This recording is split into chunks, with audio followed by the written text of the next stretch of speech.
Shalom saudara yang terkasih, selamat mendengarkan renungan harian Kristen hari ini. Mari dukung pelayanan ini dengan cara klik gabung dan menjadi pelanggan dari channel ini.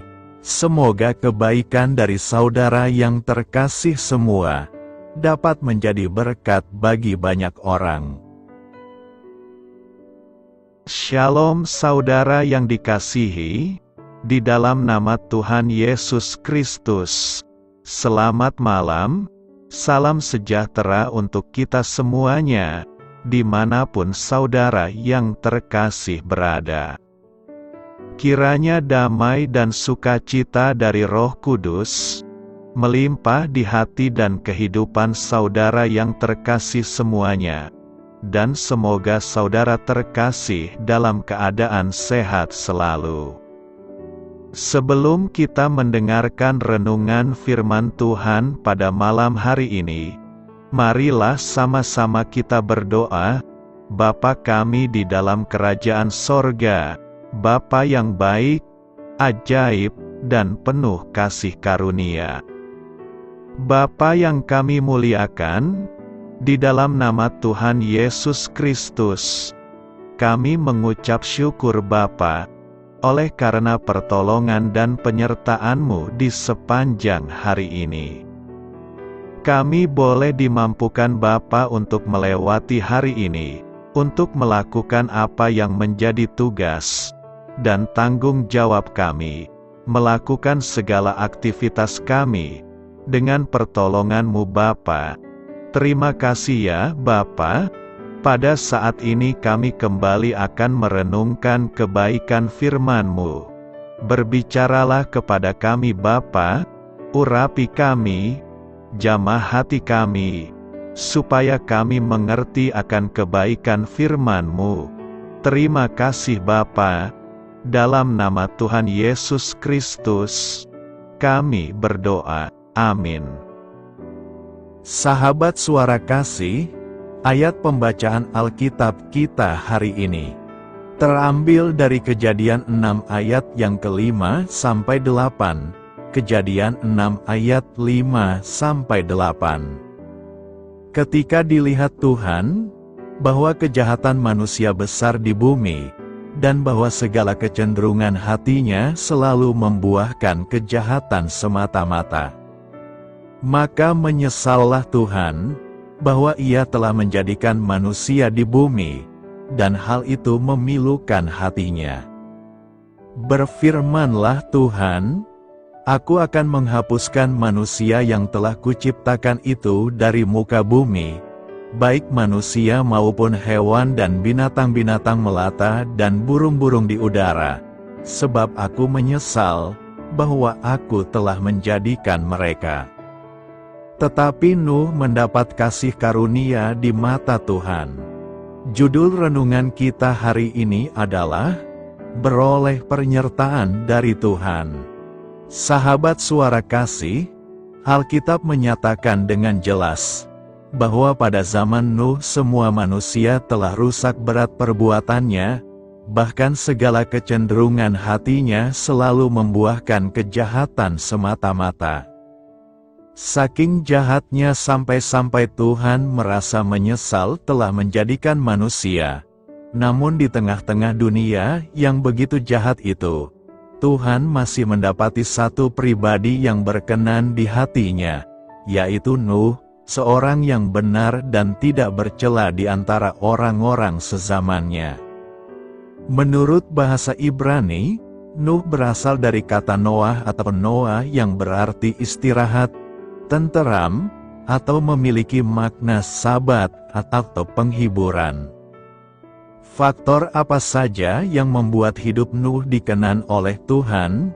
Pertama, Nuh memiliki persekutuan yang karib dengan Tuhan. Tertulis Nuh itu hidup bergaul dengan Allah. Terjemahan lain menjelaskan bahwa Nuh senantiasa mengikuti kehendak Tuhan dan hidup dalam hubungan yang erat dengan Dia. Artinya, antara Nuh dan Tuhan senantiasa terjalin komunikasi yang intim, karena terhadap orang yang bergaul karib dengannya, ia memberitahukan rencana dan perjanjiannya. Berfirmanlah Tuhan kepada Nuh, "Aku telah memutuskan untuk mengakhiri hidup segala makhluk, sebab bumi telah penuh dengan kekerasan oleh mereka. Jadi aku akan memusnahkan mereka bersama-sama dengan bumi. Buatlah bagimu sebuah bahtera dari kayu gofir." Kedua, Nuh taat melakukan kehendak Tuhan. Sekalipun perintah Tuhan itu sulit untuk dilakukan dan sangat tidak masuk akal, Nuh tidak melakukan perbantahan dengan Tuhan, mengeluh, atau berdalih, tapi ia tetap taat. Apalagi proses pembuatan bahtera yang memakan waktu bertahun-tahun, dengan peralatan yang juga serba terbatas, Nuh rela berkorban dan melakukan yang terbaik bagi Tuhan. Akhirnya ketaatan Nuh pun terbayarkan. Sahabat suara kasih, ketika semua manusia dan makhluk yang hidup di zaman itu mengalami kebinasaan, hanya Nuh yang tinggal hidup dan semua yang bersama-sama dengan dia dalam bahtera itu, mereka selamat. Marilah kita renungkan, Tuhan sedang mencari Nuh akhir zaman, yaitu orang yang mau taat melakukan kehendak Tuhan, dan hidup tanpa kompromi dengan dunia. Amin. Tuhan Yesus memberkati. Saudara yang dikasihi di dalam nama Tuhan Yesus Kristus, sebelum menutup renungan kita hari ini, marilah kita dengarkan ilustrasi Kristen kita hari ini, yang berjudul Si Pengemis yang Baik Hati. Sahabat suara kasih, di sebuah kota kecil yang ramai, hiduplah seorang pengemis yang selalu duduk di sudut jalan. Setiap hari, ia mengenakan pakaian lusuh, dan memegang sebuah mangkuk kecil untuk mengumpulkan sumbangan dari para pejalan kaki. Meskipun hidup dalam kesulitan, pengemis ini memiliki hati yang besar dan selalu siap membantu orang lain. Suatu hari, saat ia duduk di tempat biasa, ia melihat seorang wanita tua yang tampak kebingungan. Wanita itu mencari sesuatu di antara kerumunan, dan wajahnya menunjukkan rasa cemas. Tanpa berpikir panjang, pengemis itu menghampiri wanita tersebut dan menanyakan apa yang bisa ia bantu. Wanita tua itu menjelaskan bahwa ia kehilangan dompetnya yang berisi uang dan dokumen penting. Dengan penuh empati, pengemis itu menawarkan untuk membantunya mencarinya. Mereka berdua menyusuri jalanan, memeriksa setiap sudut dan celah, hingga akhirnya mereka menemukan dompet tersebut terjatuh di dekat sebuah bangku taman. Wanita tua itu sangat berterima kasih dan ingin memberikan imbalan kepada pengemis tersebut. Namun pengemis itu menolak dengan lembut, mengatakan bahwa ia hanya ingin membantu. Melihat kebaikan hati pengemis itu, wanita tua tersebut tergerak. Ia mengeluarkan sebuah kalung tua yang terbuat dari perak dan berkata, "Ini adalah kalung warisan keluarga saya. Saya ingin memberikannya kepadamu sebagai tanda terima kasih." Pengemis itu terkejut dan merasa tidak pantas menerima hadiah tersebut. Namun wanita tua itu bersikeras, mengatakan bahwa kalung itu akan lebih berarti jika diberikan kepada seseorang yang memiliki hati baik. Akhirnya, pengemis itu menerima kalung tersebut dengan rasa syukur. Setelah pertemuan itu, pengemis mulai mengenakan kalung tersebut setiap hari. Suatu ketika, seorang pebisnis yang lewat melihat kalung itu dan terpesona. Ia menghampiri pengemis dan bertanya tentang kalung tersebut.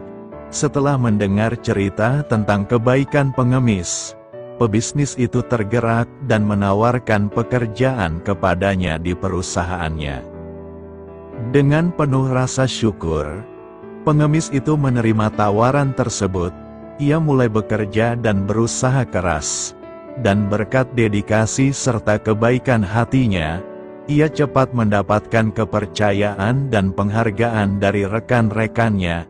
Seiring waktu, kehidupannya berubah drastis. Ia tidak lagi hidup di jalanan, tetapi memiliki rumah kecil dan kehidupan yang layak.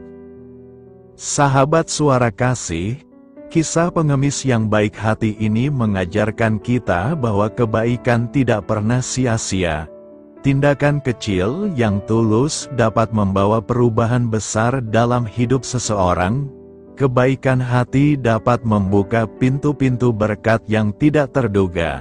Dan seringkali, apa yang kita berikan kepada orang lain akan kembali kepada kita dengan cara yang paling indah.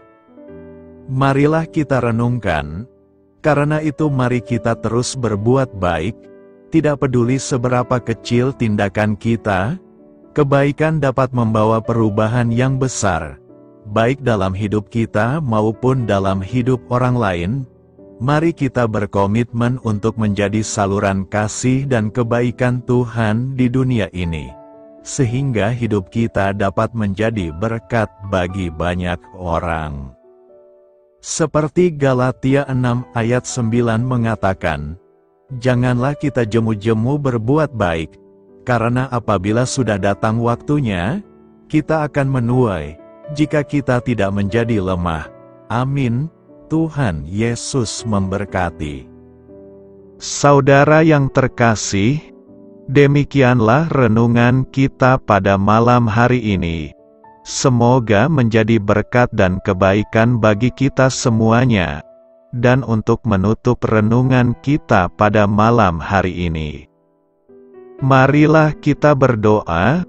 Bapa kami yang di sorga, Bapa, di dalam nama Tuhan Yesus Kristus, kami bersyukur Bapa, karena Engkau memberikan begitu banyak berkat di dalam hidup kami. Ajarlah kami Bapa, untuk selalu mengucap syukur kepadamu setiap hari. Terima kasih juga Bapa, untuk pertolongan, penyertaan, dan juga atas berkat-Mu. Kami berbahagia dan bersyukur Bapa, atas kebaikan Tuhan di dalam hidup kami. Terima kasih untuk penyertaan-Mu Bapa, di sepanjang hari yang telah kami lewati. Hingga pada malam hari ini, kami boleh bersyukur lagi di hadapan-Mu Bapa, melalui doa dan renungan malam hari ini. Terima kasih untuk firman-Mu pada hari ini Tuhan. Kami mau belajar dan terus belajar tentang firman-Mu. Firman-Mu yang menguatkan dan meneguhkan iman percaya kami. Firman-Mu yang mengubahkan kehidupan kami.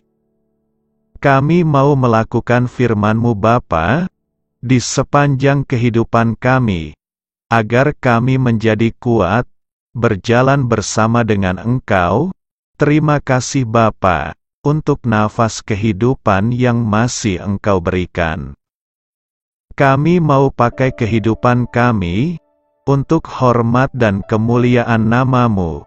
Kiranya Engkau selalu memberkati hidup kami, keluarga kami, sanak saudara kami, daerah tempat tinggal kami, bangsa dan negara kami, pemerintah-pemerintah kami. Biarlah semuanya dalam perlindungan-Mu Bapa, dan jadilah sesuai kehendak-Mu yang terbaik di dalam hidup kami. Bapa, hamba berdoa untuk saudara-saudara kami yang sudah mendengarkan renungan pada malam hari ini. Biarlah yang saat ini sedang mengalami sakit penyakit, pergumulan masalah, kebutuhan ekonomi, kiranya Engkau jamah, sembuhkan dan pulihkan kehidupan mereka. Berkati perekonomian mereka, serta berikan jalan keluar di setiap masalah kehidupan yang sedang mereka hadapi. Ajarlah kami juga Bapa, untuk selalu berharap dan percaya kepada Tuhan Yesus. Pada malam hari ini Bapa, kami akan beristirahat dalam tidur kami. Kiranya Engkau sertai dan lindungi kami di sepanjang malam ini, sehingga kami boleh bangun besok pagi dengan tubuh yang sehat, kuat, serta diberkati Tuhan. Terima kasih Bapa. Inilah yang menjadi doa dan permohonan kami. Dalam nama Tuhan Yesus, kami berdoa. Amin.